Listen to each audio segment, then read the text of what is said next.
We'll guide you through how to change your email on Dropbox. If you find this helpful, consider subscribing and liking the video. First, open your web browser and go to the Dropbox website. Sign in using your current account credentials. Once you're on the home page, look at the top right corner and click on your profile picture or initials to open the account menu. From the drop-down, select Settings to access your account settings. Now, in the Settings menu, you'll see several tabs. Click on the General tab if it's not already selected. Here, you'll find your current email address listed.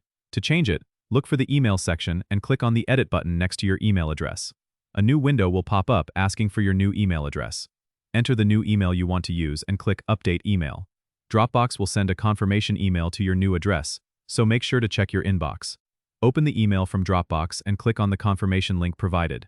This will verify your new email address. Once confirmed, your Dropbox account will be updated with the new email. It's important to ensure that your new email is one you have access to, as it will be used for all future communications and account recovery. If you don't see the confirmation email, check your spam or junk folder. Also, remember that changing your email doesn't affect your Dropbox files or any shared links. Your collaborators will still have access to shared folders and files. Don't forget to subscribe and comment if this helped you out.